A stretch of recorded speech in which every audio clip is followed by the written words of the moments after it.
For a moment, I'd like to discuss the part of Confucius in the ethical codes of mankind.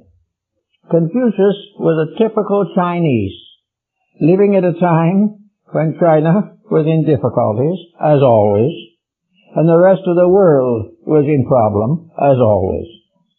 But Confucius had a very simple concept of what was necessary. This concept he called the proprieties. He said there was a way of life suitable to human beings, not demanded of any other creature, but required by humanity. This code of life he called the proprieties, and said that by these proprieties we determine those who are really seeking to improve themselves and those who despotically are seeking to enslave others. The proprieties, according to Confucius, constituted together the code of the human being. The proprieties were the things we have to do to prove our humanity, and the things we must not do or we deny our humanity. According to Confucius, there was no excuse, no apology, no possibility of forgetting or overlooking the despotisms of unenlightened beings.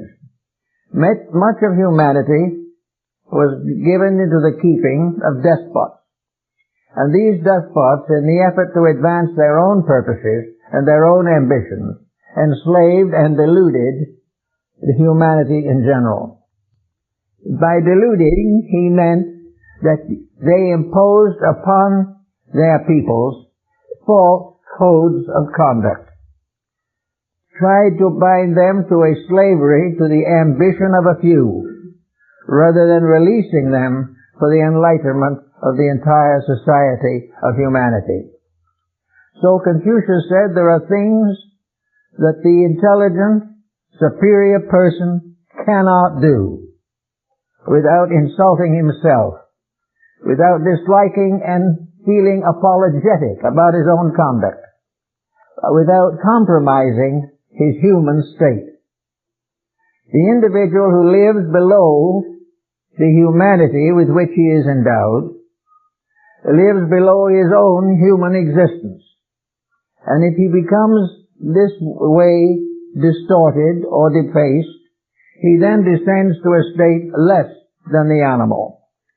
Humanity has to prove itself day by day, year by year, and century by century to indicate before God's and the future the dedications we have to the improvement of our society.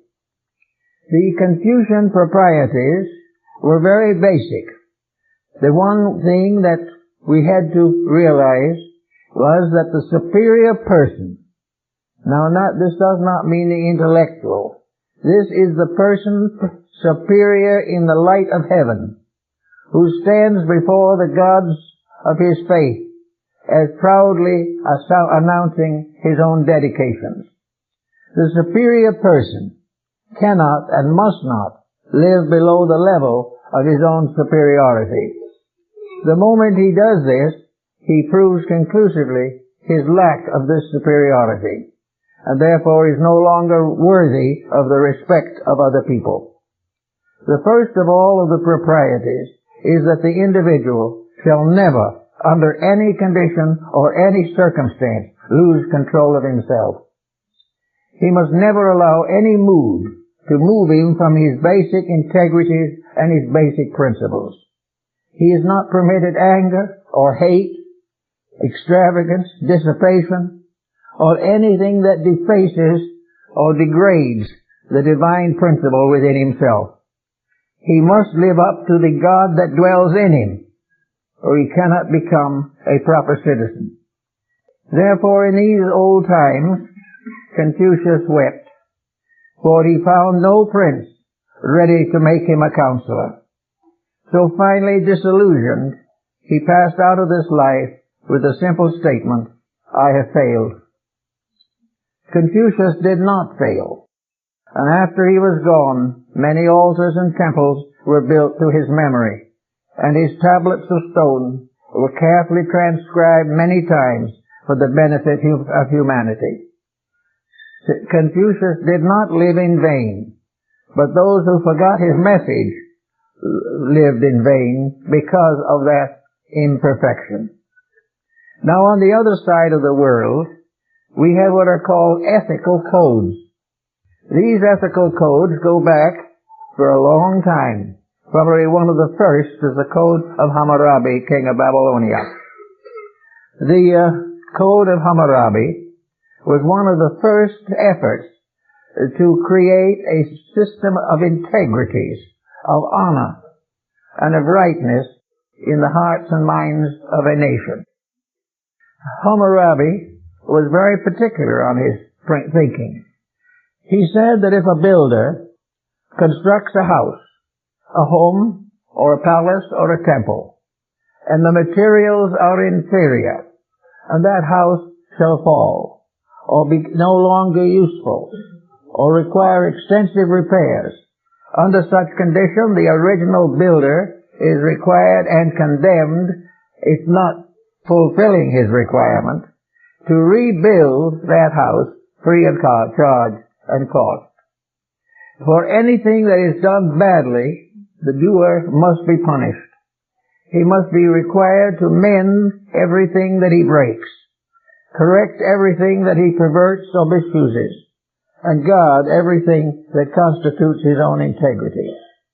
There were all kinds of rules and laws that Hammurabi established, but they all summed up to one principle. One must be honest. Honesty is to keep the word. Honesty is to fulfill the promise. And honesty is to supply that which has been purchased and properly paid for. Now, this was long ago. And people feel that, of course, we can't live according to the rules of Hammurabi. We are our different people. But others came along with the same essential principles. The Code Justinian is the same thing in principle. A code is a standard. It is a level. To arise above it is to be greater. To fall below it is to be less. And those who fall below the code levels are usually guilty of imperfections that damage themselves and other people. The Mosaic Code is another example of the same thing. Here we have the 10 Commandments, which are given by heaven for the perfection of man. We will never know just where those commandments came from, but one thing we do know is that they are universally applicable. They are the things that we have to understand and obey. And the individual who belongs to a faith and does not keep its code is not a credit to himself and is a danger to society. Now, ethics in substance is a system or a level of integrities imposed by evolving humanity to regulate the deportment of humanity itself. An ethical code is one in which the needs and requirements of all parties concerned in a transaction are met with the same propriety, with the same integrity. A code necessary for the development of society has been imposed upon every nation and every age of civilization. There is no civilization that can rise above the need of self-discipline through an established concept of right and wrong. Today, the problems of right and wrong are closing in on us again. In addition to the Mosaic Code and the Justinian Code, we had the Code of Napoleon, which was essentially the same. For wherever there has been a rule, it has always been approximately the same rule. Whether in China, India, Greece, Egypt, or among the American Indians, integrities were the foundation of security. Now, if these securities are threatened, then the survival of the people is also threatened. And no individual can break the codes of life without bringing down some misfortune upon himself and endangering the security of others. Now, this morning we're talking about the problem of science and ethics. This is a very interesting subject because the science of ethics is something we have never really attempted. Today we have opposed science to morality. We have indicated that we would prefer to accept materialism rather than to depend upon the deisms which supported and protected our forebears. But if we do insist upon a materialistic code of existence, then we must have a material, proper ethics. The materialism must be controlled by ethics just as any theism or deism is. The proper control of the ethics of a materialistic culture is that every pound must have 16 ounces, except the jeweler's pound. We must have all things in fairness, honesty, and integrity, or materialism fails, as all other systems have gradually deteriorated under the pressure of corruption. So if we want to be a successful materialism as a people, then we have to keep the same rules that the theist keeps. We've got to be honest, kind, fair, and just. And if we break the integrities of materialism, we destroy our system just as certainly as we corrupt the theism. We must ever and forever remember that any system to survive must be based upon integrity of some kind. Because without it, there can be no maintenance of the codes of civilization. Now we come to the problems of today, and we find a world that is gradually downgrading integrities.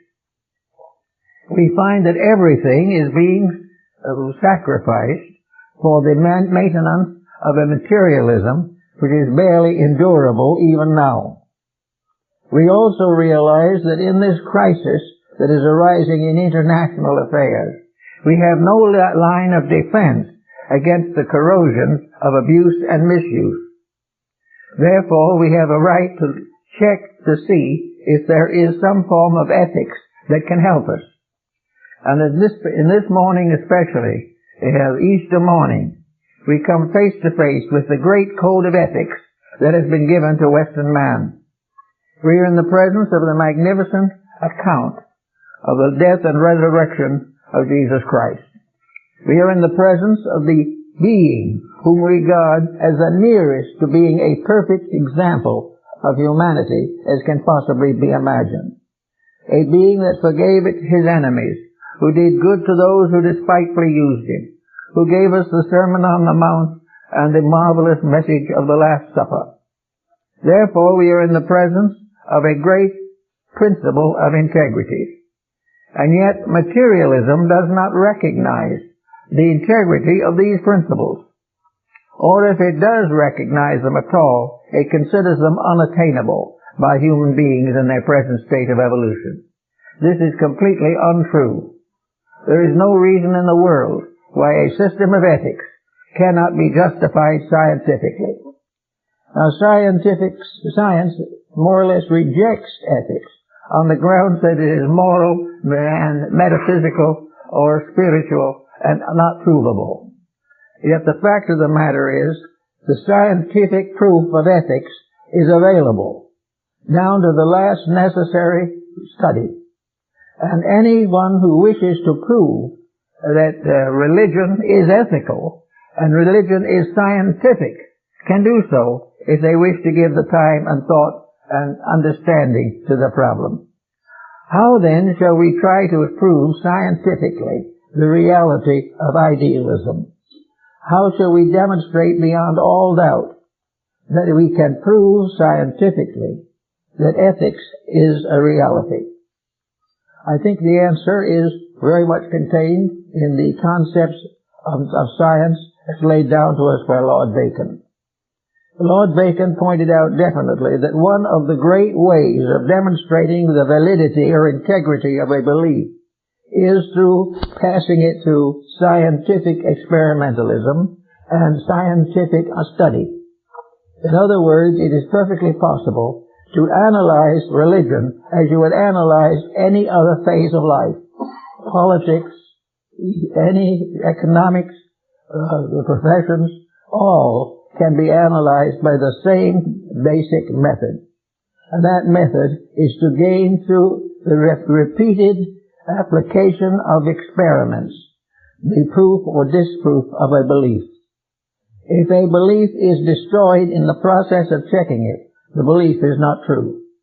If the belief is strengthened by repetition and demonstrated as to be scientifically adequate, then it is entitled to a reasonable and constructive hearing before the public mind.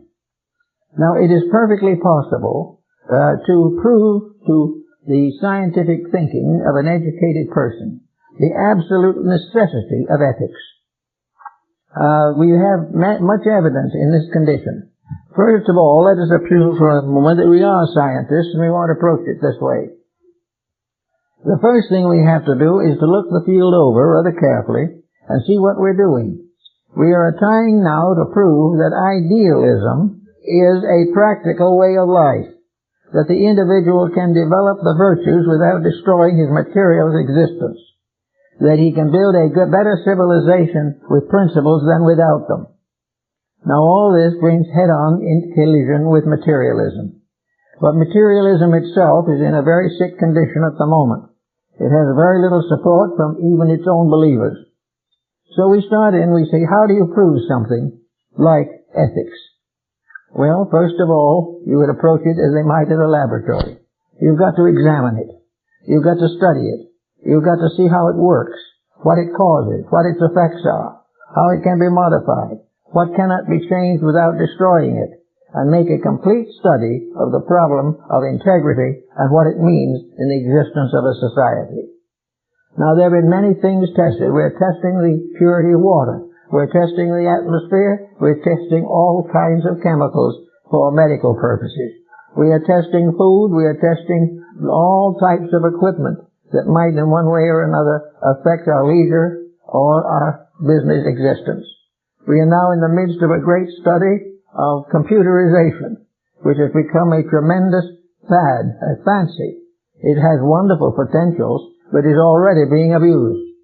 All of this scientific research that has built this up over a series of centuries, really, although the most important part has been within the last 50 years. But here we have a very careful research with its results. We have no such research in the field of ethics. We have never done anything to prove whether ethics is correct or not. Those who believe in it say it is right. Those who do not believe in it say it is wrong. And a great many do not know whether it is or is not wrong.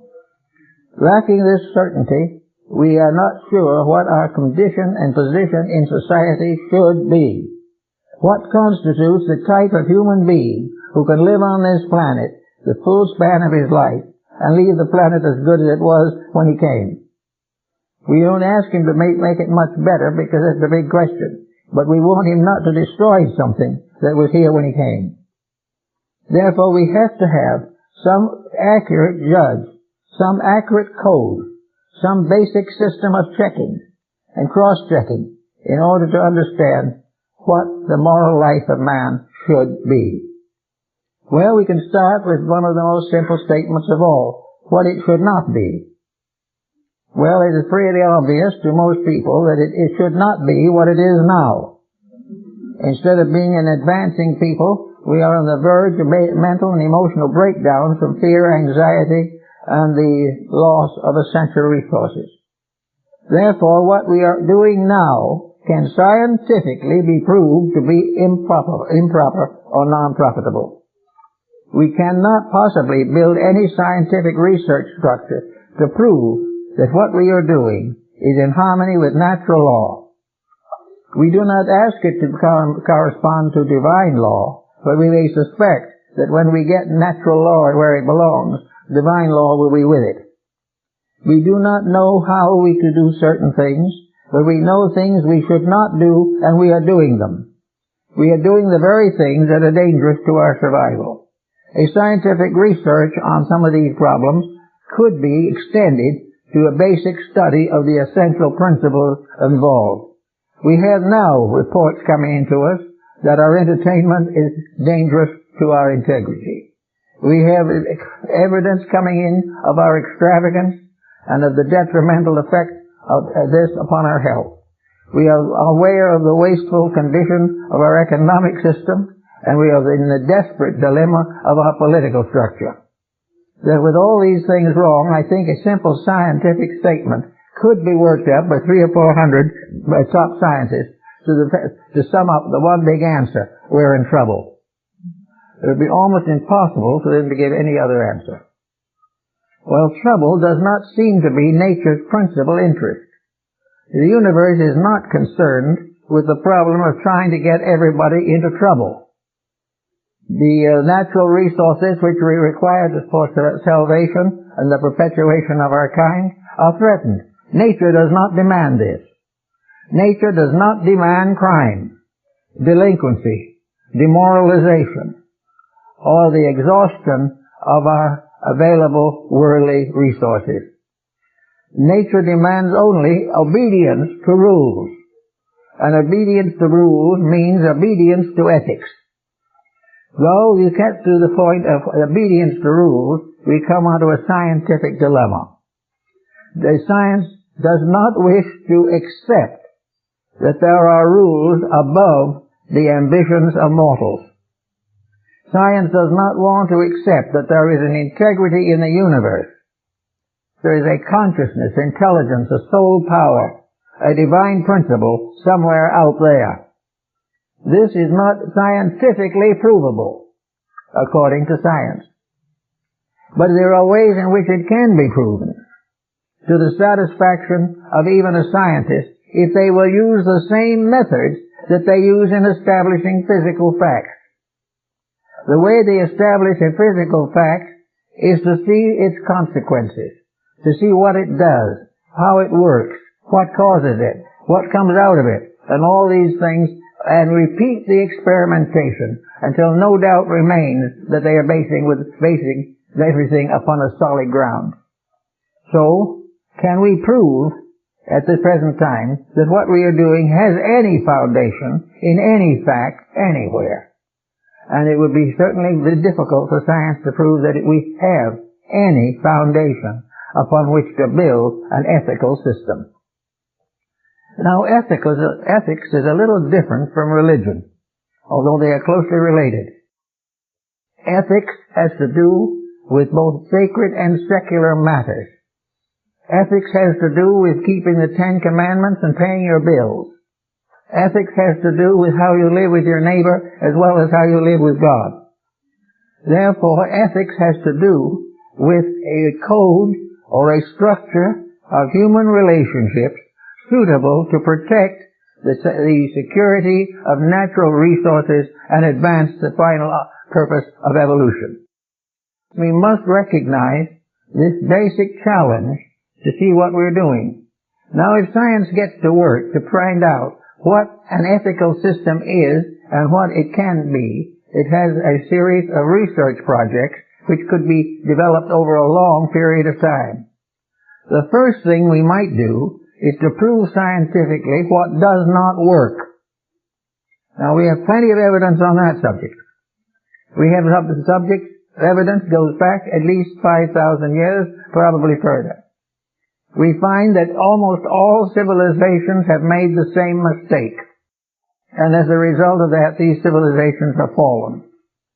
Now, we like to say, I've heard people say, that the proof of the fact that these civilizations were not sound and not real was the fact they did fall. Well, that is commonly true. But we also have to realize that it's not necessarily the ethics that were to blame. It was deviation from the ethics. Most of the great nations of the world were based upon dedicated persons and their original revelations to mankind, as found in the great world teachers. And in every case, there was a period we might call a kind of golden age, a century or two perhaps, in which the dynamics of this new revelation held. Then gradually selfishness took over, and little by little the teaching was adulterated into a mismatch that had no permanent value. We can prove scientifically, therefore, that what we are doing is not working. And that's a big discovery for a great many people. Why it is not working may be the next question. And this also can be subjected to all types of statistical examination. It can be proven again and again that certain policies do not work, will not work, and are not working now. We are able to demonstrate beyond any question that dishonesty is no more fortunate today than it was 2,000 years ago. The deceiver is no more in a secure position now than he was long ago. We cannot keep the peace today for the same reason we broke it before.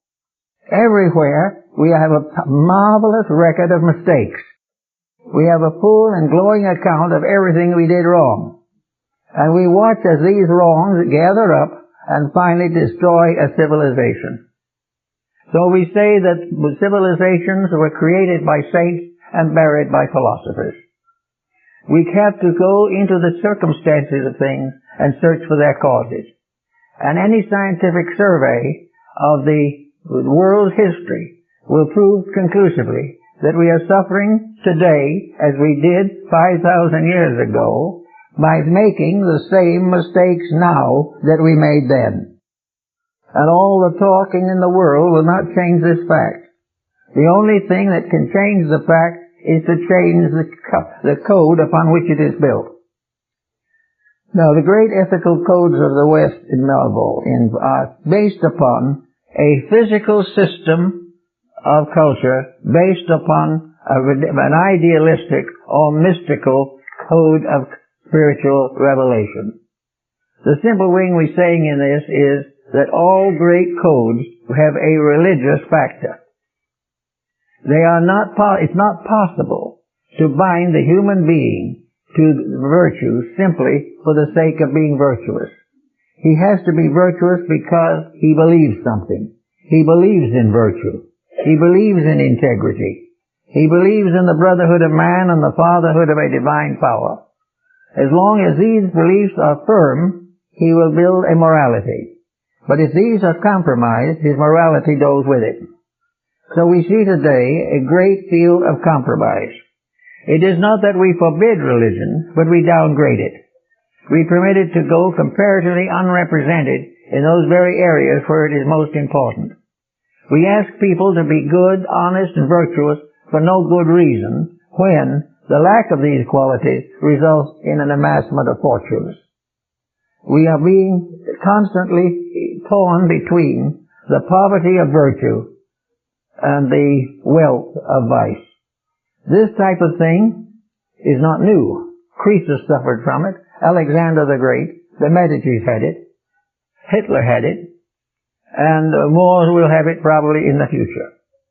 We are not breaking the same pattern. But we are proving scientifically by research, if we so desire, that the things that we are doing wrong are the same they always were, and the disasters are the same that they always were. So science can come to the simple ground that it is beyond doubt that if we continue to make the same mistakes, we will continue to have the same troubles. Now this can be proven. There is no exception to it known. There is no way of escaping it.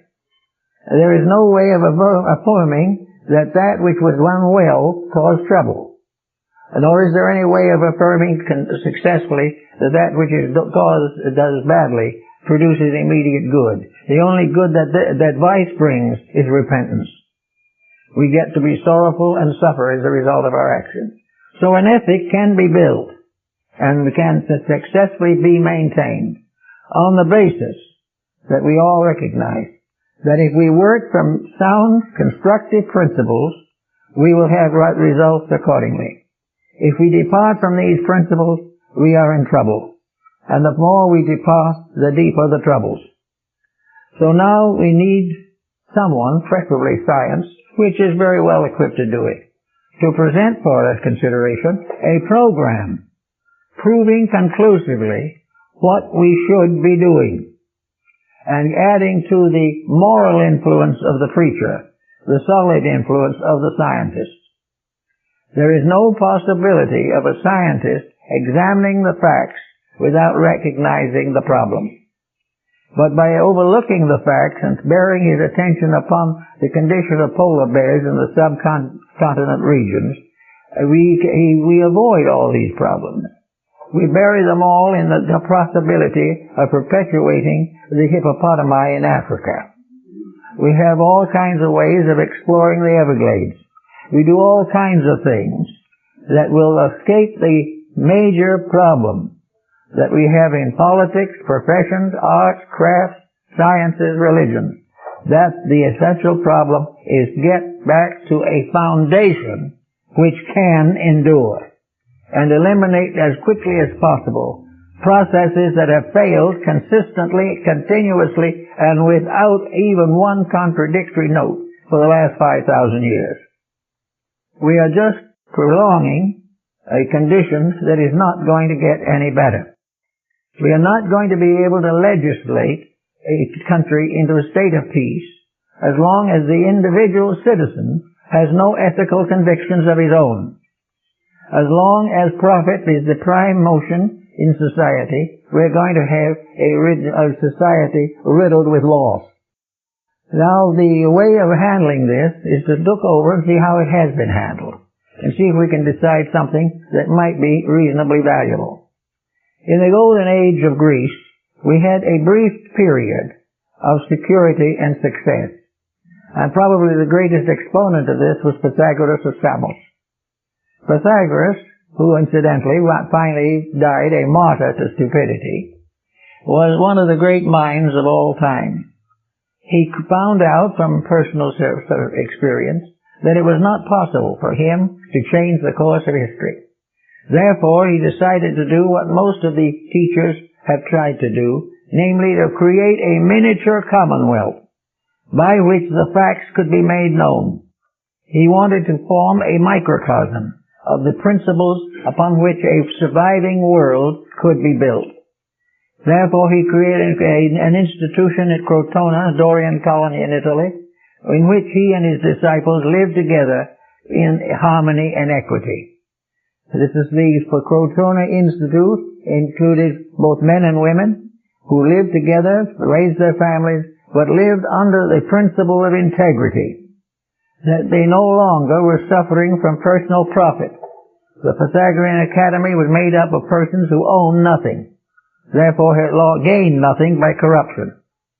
If by any reason or for any purpose they wished to retire from the community, their goods were returned to them. But while they was there was no exchanging and no investing in monetary things. Pythagoras started by realizing, therefore, the danger of money as a corrupter of ethics, and lived accordingly and taught accordingly. Now, of course, the great utopians, More, Bacon, several others, also built their imaginary commonwealths upon a complete detachment from profit. Now, the profit system is one of the most dangerous that we have. On one occasion when Croesus, the wealthiest king of antiquity, showed a penniless philosopher his treasure vaults, the philosopher looked at him for a few minutes. He said, "Sire, I see this extraordinary, but I tell you, a man with better iron can take away from you all of your gold." And that was what actually happened. And we have a time where other philosophers have realized that wealth, private wealth, is the main foundation of public vice. Wealth is not necessarily merely a complete way of life. It is a useless tyranny of ambition over the well-being of civilization. And if there was ever a time this has been demonstrated to us in our own lifetimes, it is now. We have here, time after time, dictators who impoverish and bankrupt their countries. We have every effort made to destroy the rights and privileges of human beings in order to maintain the wealth of a few. This is against ethics. This is against the common good. Wealth, beyond a certain point, is only necessary because the accumulation of it has caused poverty. If it was not for the poverty resulting from wealth, there would not be very much inducement. The ambition to have is to escape the problems of those who have not. If society and ethics corrects the have-not situation, the rest of it becomes comparatively unimportant. And this is another point in ethics to consider, that the idea that we are here for some reason is something that science has not yet explored, but it certainly should. The scientists know we are here. They're not quite sure why we are here. They have practically no understanding of where we're going, but they still could do considerably better in trying to understand what we are doing while we are here. We are here, according to the scientists, biologically, and by various scientific tests, our existence can be demonstrated without reasonable doubt. But what we are here for is something that science is also now going to face. We are going to do what we are beginning already to threaten, namely that we're going to remove a large part of the prestige of science unless it begins to do something for the working improvement of society. How is science going to find out what we are really here for? Well, we have to look over again the world, and we will find that most individuals were here primarily to live intelligently, kindly, and accept the daily responsibilities of family and civil existence. The average person was not born here to change the course of history as a single individual, but with others he was here to create a new standard of history for those who come after him. For the few, however, who have special privileges at this time, it becomes obvious that the ethics must come in. There is no way of solving the problem of poverty by an occasional grant of funds. There is something wrong with a system which cannot provide the needs of its people. The people in their hands must also realize that the selfishness that afflicts them from above also afflicts them from within themselves. The individual who is selfish, though penniless, is a danger to society, as much of a danger as the wealthy person who is without morals. Everything depends upon the integrities of values, and science can very easily prove conclusively that the various materialistic ambitions of human beings are responsible for most of the crime and most of the degeneracy from which we are now suffering. We are therefore in the case where ethics becomes essential. Science not only must have an eye for ethics and a soul for it, but it must be willing to propaganda it in areas where it is necessary.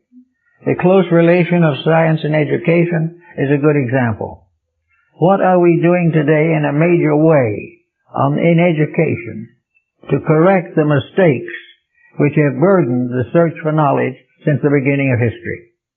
How are we preparing young people to live better than we are living? And when we say better, we don't mean in more expensive homes. We mean on a better standard of integrity and idealism. We cannot live in a material world without idealism, or the materiality will crush us. We are not supposed to. If it was intended that this material world should provide us with everything we want and everything we need, we should certainly have been given 1,000 years of life instead of 75 or 100. We are not here to build upon this earth the permanent character which is necessary to the universal plan of things. This is a grade in school. We must graduate some way, even if at the foot of the school. But we are not responsible here for a complete physical immortality. Physical immortality would only mean to lengthen the prison sentence from which we already suffer. The problem is the ethics situation by means of which we can use our experience here to prove to our own confidence and to our own satisfaction the divine plan to which we belong. We are here to grow toward reality. And in order to grow towards reality, we have only two dynamic instruments. One is religion and the other is science. And a great ethics has to combine both. A great ethics has to be based upon religious principles and scientific procedures. Science must support this concept instead of cater to an atheism or an agnosticism, which is nothing but an attempt to escape its own mistakes and to pass off its own follies as virtues. So we're here today to consider how to put something together in the form of ethics. Well, one of the basic things is probably to go back to the old Chinese way. The place where ethics has to begin is in the personal life of the individual. When the individual demands ethics because of his own need, he will get it. While if he merely reads it out of books and does not really care about it for himself, he will have the material problems that he has today. The Chinese did very simple to put the whole thing into a family basis. In a Chinese family in the good old days, the family was far superior in its ethics to the state. The Chinese emperors were not all a seemly lot by any means, but this, according to Confucius, had no bearing upon the facts. The fact that leaders are corrupt does not justify corruption. The fact that the leader is selfish and exploits the people does not justify the people being delinquent and exploiting each other. So that we have to realize that there will always be the need for a division between the ethical and that which is not ethical. And all that is not ethical leads to pain, and all that is ethical leads to peace. And each individual has to do it. Confucius and Mencius after him, Mencius after good training by his mother, determined the essential value of the family, essential value of the integrity of the most intimate human relationships. In the family, today we read about child beating, we read about parents walking off and leaving their children. We find all kinds of indifference to the need of the young because the people want to go out and have fun, or have become so disillusioned with each other that they can't stand the family life any longer. All of this is something that will result finally, possibly, in the Fourth World War, or something of that nature. All these little things pieced together make history. And if we want a better history, we have to start in our own homes.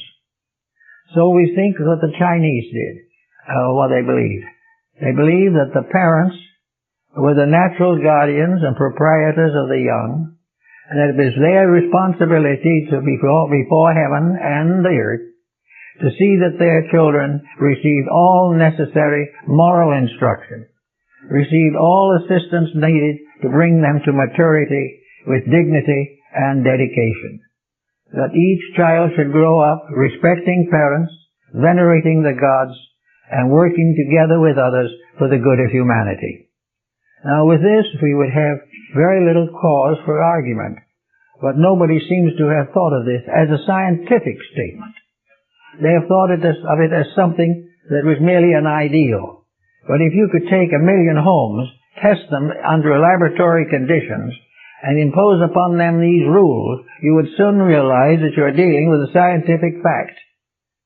That the neglected person is not going to blossom forth in the soul of integrity. A few very strong individuals rise above the problems of their own childhood, but most are heavily influenced, especially when in today's world the temptations are much greater than the strength of character necessary. Absolutely, all the society also is made up of parents, grandparents, great-grandparents, and other annoying relatives. And the need for this is for them all to realize. The relatives who later are abandoned and left in some retirement home by thoughtless children are not fulfilling the laws of life. They are not doing the things that are necessary, or nor are they enjoying the privileges of those who live according to a proper system of ethics. The ethics system, therefore, gives the parent the right to bring the child into maturity, and it also gives the child the right to personally decide upon the way of life which he is going to accept later. The child has the right to honor his parents and to support their efforts to help him. If there is a conflict and good parents have wayward children, there is something wrong with the grand system, for the waywardness nearly always comes from external temptation. Now, an ethics is regarded as a moral code, a kind of creed a commonly accepted level of conduct which is constructive and productive of growth without destruction and death. The main purpose of ethics, then, is to supply the idealism necessary to the constructive way of life. Ethics deals with every relationship of life. Without ethics, the family can't last. The nation can't last. The business organization can't last. The professions are disrupted. Everywhere where we today condemn corruption, we find at the root of it the failure of ethics. There is failure on the part of principles to govern the conduct of individuals. It is terrible to think that we who have been here as a species for a long time, from the days of the Cro-Magnon or the Pithecanthropus erectus, that we have not been able, in all that length of time, to create for humanity a system of culture by which it can survive. Why must we now face the mistakes of those who came before us by 100,000 or 200,000 years? There is no improvement. We've only improved the means of destroying. We've only advanced the skill of corruption. We have only added to the techniques of warfare. But we have never found peace. And they say, some of the scientists say now, that this proves beyond question that there is no ethics, that there is no such a thing as morality.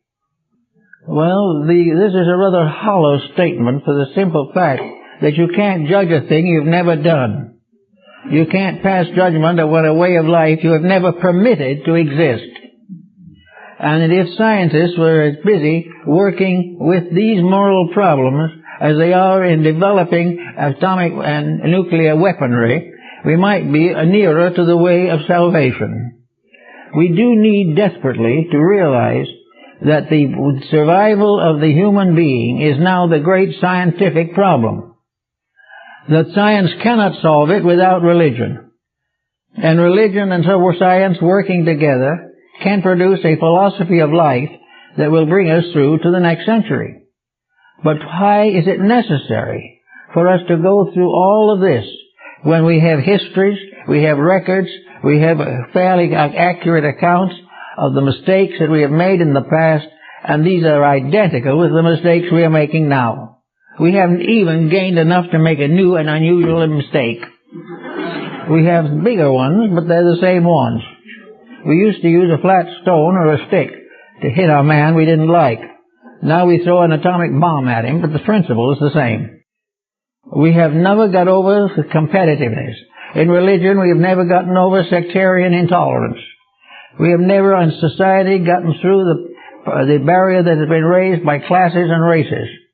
All these things continue to plague us while we go happily or unhappily on our way conquering the cosmos. It's about time to get down to do something here worth doing. And we have all that is necessary to do it with. We have the textbook of 5,000 years of doing it wrong. We also have a few occasional references to individuals who sincerely tried to do it right.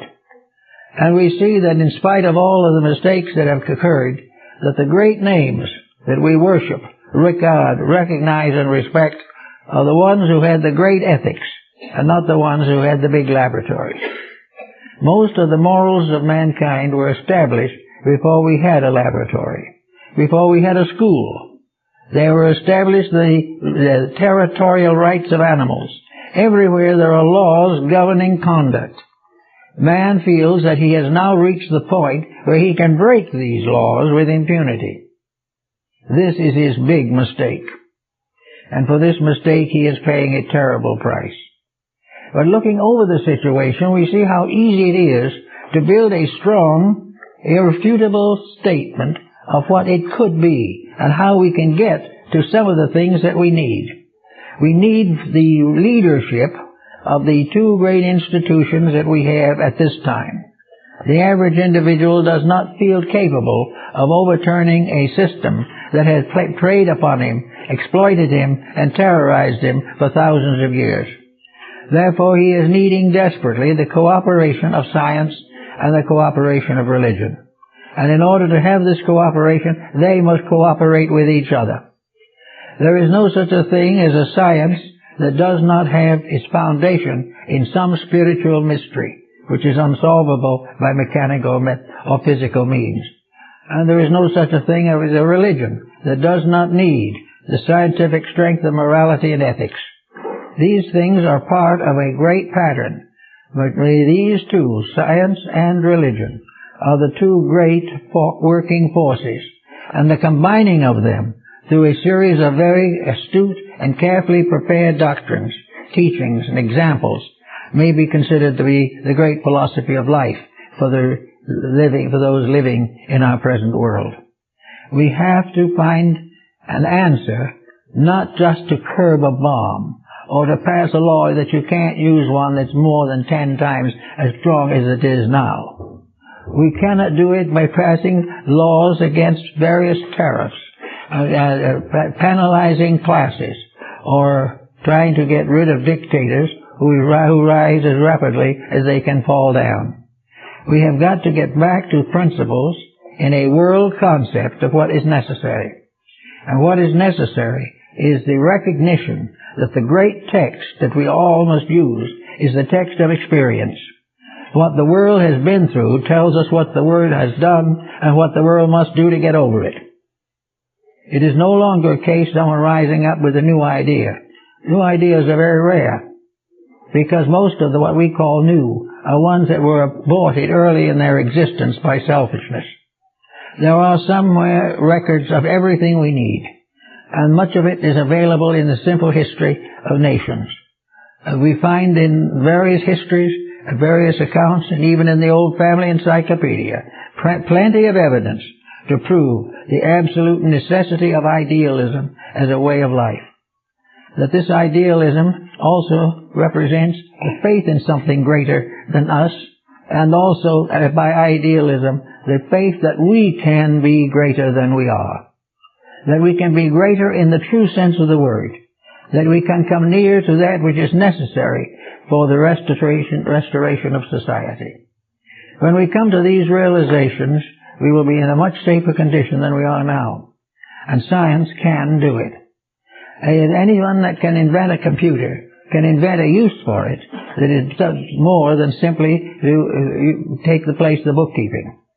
We create one discovery after another, but before we hardly have the discovery, we have locked it in the pattern of our own selfishness.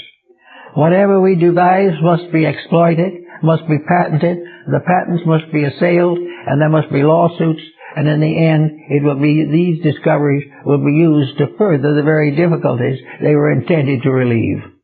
It is all because there is no vital code of ethics. There is no realization of what is necessary. To go back to China for a moment, in the family, it was their law of life that each member of the family had its own place in the plan of things. Each one had its own duties, its own responsibilities. It was necessary that each one should recognize the hierarchy of family descent. That each one should be always in a certain mood. Now, the Chinese were kind of difficult people, some of them. They weren't all easy. And to be a good Chinese family's older son was quite a trick. There's a lot of things had to happen before this could be accomplished. And one of the things that had to happen was patience and acceptance of responsibility. A Chinese son was not permitted to have arguments and fights and knock down with his family. He was not permitted to be uncivil regardless of his condition. He could not be violent. He could not do anything but prove to all concerned that he was greater in his contribution of integrity to anything that could be turned against him. He had to be right in terms of the great ethics, the ethics of heaven, that the gods must lead and humanity must follow. But when mankind tries to lead and make the gods follow, there's trouble, because there's no way of doing that without destroying the integrities of life. We are therefore now facing another problem in the situation of ethics, which will require considerable adjustment in the next few years. We're talking about ethics in the 21st century. We are looking for new ways of developing the realities of life. Well, if we want to borrow a little something from Mencius, or for an idea or two from Buddha, or perhaps something from Akhenaton, to help us find out what we ought to do in order to meet this new century, then we would be undoubtedly told very definitely that we would be required and expected to rectify our own character. We would have to become better people because we would have to deserve a better world. And while we join happily with all the world breakers, no, they will not gain the end we want. We have to rectify personal conduct. We have to make certain that in our own lives we are keeping the rules of universal ethics. And universal ethics is basically honesty. It is mental honesty, physical honesty, emotional honesty. It is also the acceptance within ourselves of the responsibility of setting the right example at all times. To discuss any subject that we do not fulfill in conduct is a waste of time. To tell people to behave themselves and then misbehave ourselves is a total loss. The individual must become a self-controlling, self-directing instrument of policy and purpose. Each of us, in a way or another, is maintaining or tearing down the social systems to which we belong. We are becoming helpful or helpless. We are adding or subtracting. And at the present time, we have created a tremendous interval. On the one hand, those who have, and those on the other hand who have not. And the very wars and commotions and revolutions and rebellions that are troubling us at the present time, with many, many individuals fleeing for refuge to some other country. We find more progressive countries heavily burdened with those attempting to escape tyranny. Now all this is part of a family feud. The planet is one family. Nations are merely parts of a vast family. And when problems arise in one part of a family, it is necessary for all parts to cooperate for a solution. Now, unfortunately, in many cases, we are not cooperating for a solution. We are exploiting the animosities of other nations in order to create better markets and do various things that seem to be expeditious at the moment. Nothing that is contrary to ethics is best for the moment or any other time. And as we watch, we find that the compromises of principle resulting from the emergencies of the moment are simply adding to the trouble and making the collapse more immediate. We have to start in somewhere to do the very best that we can. And therefore there should be educational material available in the public school. The public school is the source of the young people who are going to have to take over this world in the early years of the next century. These young people should not go out with nothing but the ignorance which we now use as the standard of graduation. They should not go out without integrities and without idealisms. Now we are told, of course, that it is not right to teach religion in the public school. I think this is a mistake. It's not the religion we're worrying about. It's theology. Theologies conflict. Religion does not. There is probably not one person in 100 who is considered seriously religious, whose basic principles differ from those of others equally religious. The Buddhist has the same code as the Christian. The Jew works with the same Old Testament as the Christian. The Brahmin and the Hindu has the same code of integrities. They have the same consideration for the young. They have the same honor for virtues. We find it in Japan, in Buddhism, and in Shinto. We find in Shinto, for example, what we regard as an exaggerated respect for the country. We feel that the Shintoists, about 60 or 70 million of them, are really going to get very, very foolish because their philosophy means that their religion is based upon the protection and security of the nation, not a personal condition. The Shintoist believes that he is part of a system which protects the world in which he lives. Well, it seems about that might not be a bad little note to add to our problem. That we are here not only to become religious for our own sake, but to add something to the positive recognition of our responsibilities of citizenship and our responsibilities of family and friendship. That a good friend is an honor to a nation. An enemy is an enemy to the state, even though it be limited to someone we don't like. All the negative things danger the whole. The good things advance the whole. Then we find other religions in different places, whether it's the American Indian with his simple creed, or the South African with his, or whatever it may be. Almost all religions have the same message. They have the same message: be honest, be kind, pay your bills, respect the rights of others, worship God, take care of your children, and refrain from avarice, selfishness, and moral corruption. Now, these types of things are not just the beliefs of a people. They are the foundations of an enduring culture. We have tried doing without them, and we're in this most serious trouble. And the only ones in our communities who are not in that trouble are those who have kept these principles or have come to know them and honor them. So we have to really get down to a world ethics, certainly to a national ethics. This should be taught in the public school.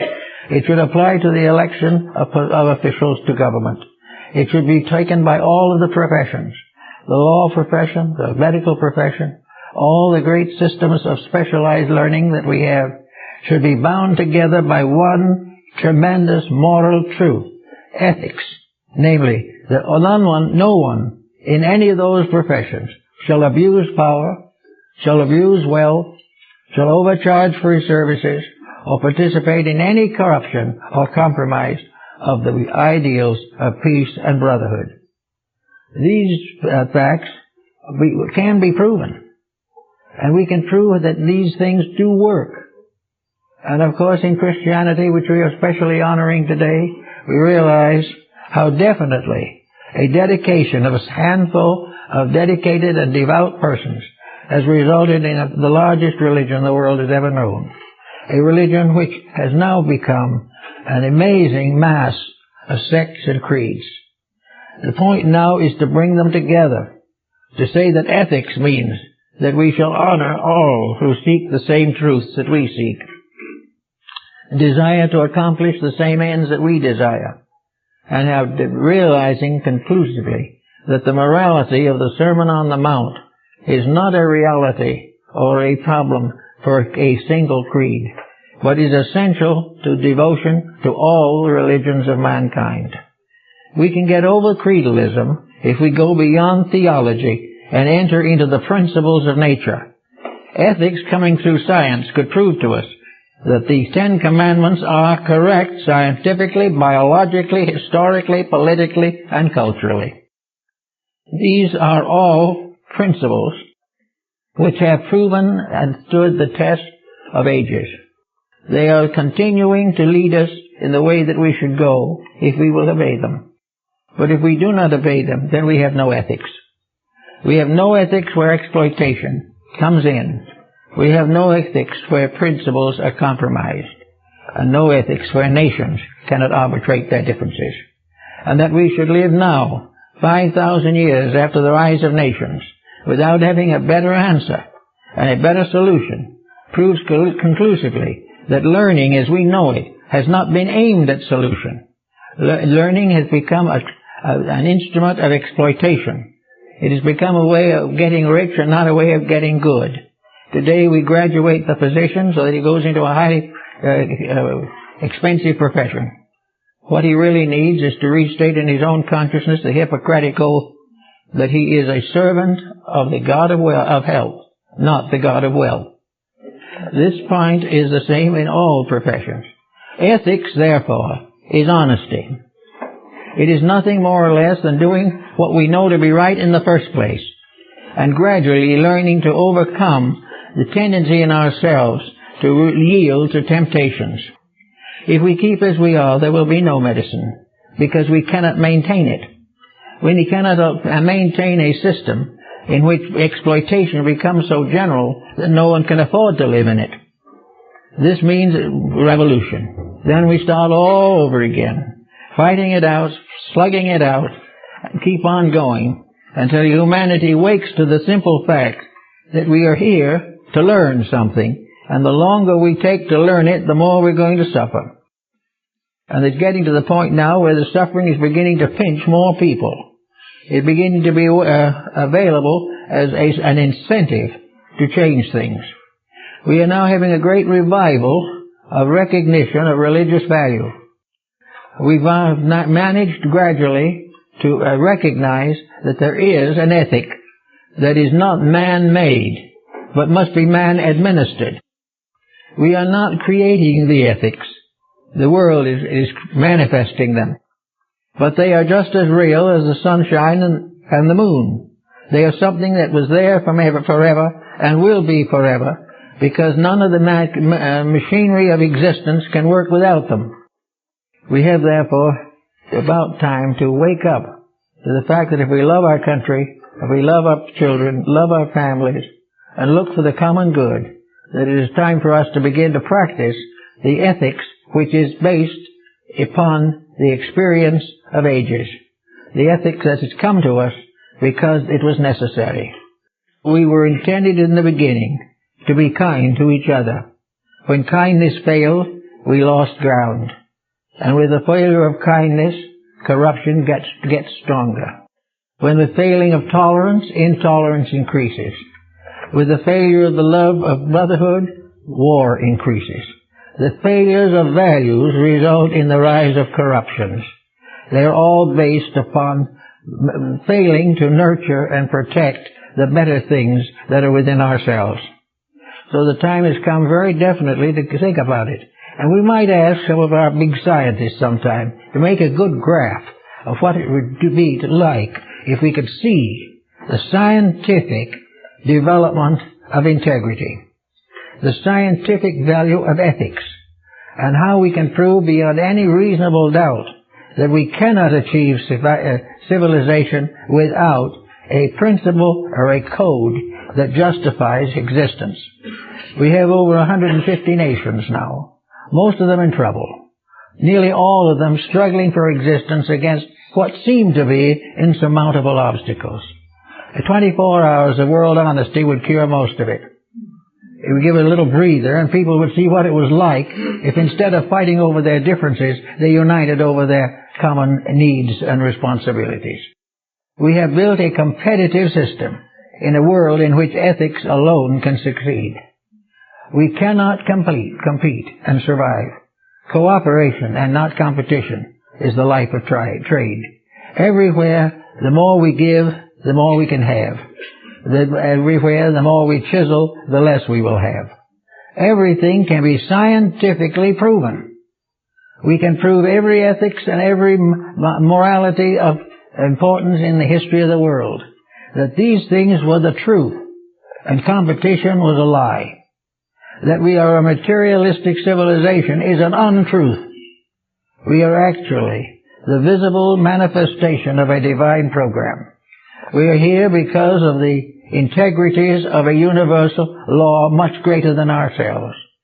If we destroy the world on which we live, it will not be the vengeance of God, but the corruption of mortals.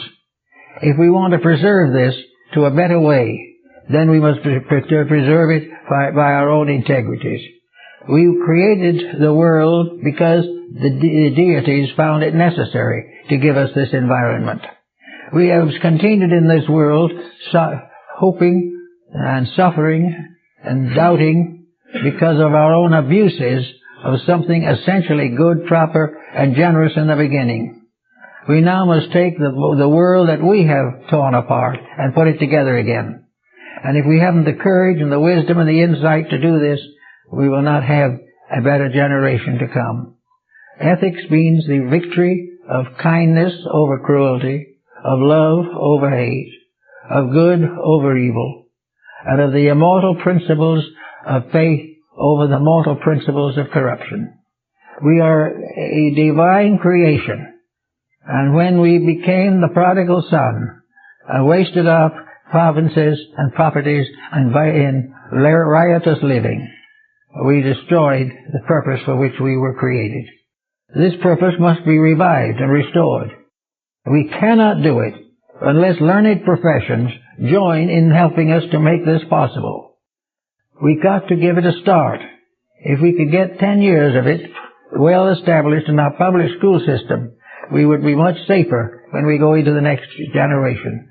But to go into the future with a generation of young people who have nothing on their minds but rock music and television programs, who have nothing more to live for than the competition of sports, who have nothing to hope for but profit in some investment or some scallywag enterprise, or who will sacrifice their health and their lives maybe for narcotics. We will have continued suicide of the young as long as we give them nothing to live for. And we give them nothing to live for when we take their ideals away from them and tell them to go out and try to find in rock music or in the back alleys a noble purpose for life. Life is sacred. Life is purpose. And it is up to those who are in authority to make sure that this is known. That we are not wasting bodies, we are wasting lives. We are not wasting a few physical energies, but we are wasting the talents that come through at birth to all who come into this world. We are now being born crippled by a background that has no place in it for the integrities. And we have to correct this. The child coming into this life is entitled to a healthy body, but he cannot have that if its parents are on narcotics. The child coming in is entitled to a good education, but it cannot have that when every ideal is cut out of the classroom. The child coming in is entitled to a good job, one suitable to his attainments and made possible by moderation in all things. If he cannot have a decent job and cannot live on the level of integrity, he is bound to get into trouble. The great wealth at one end and the great poverty of the other are monuments to ignorance, monuments to corruption, and complete failures in religion and ethics. That they were allowed to endure is simply because they cater to the weaknesses of human nature, and we have not been given the incentives to strengthen our inner resources. We have within ourselves the power to be anything that we really want to be, but we have not been given the inspiration to want to be anything. Therefore, as the waiting, hopefully, for the resurrection of the world, and the symbol of the resurrection is now this Easter Sunday. And on this Sunday, we hope that a spirit of resurrection will touch the affairs of mortals so that we will begin to bring our deeds into the mean of our needs, that we will continue to grow as we were intended to grow, and in the due course of time fulfill the noble destiny for which we were created. All these things must come, and today we need an ethics, and science can give us absolute proof that our mistakes cannot succeed, that our troubles will only end when we stop causing them. And if this is caught in mind, I think we have something to build towards another Easter with greater hope. Thank you.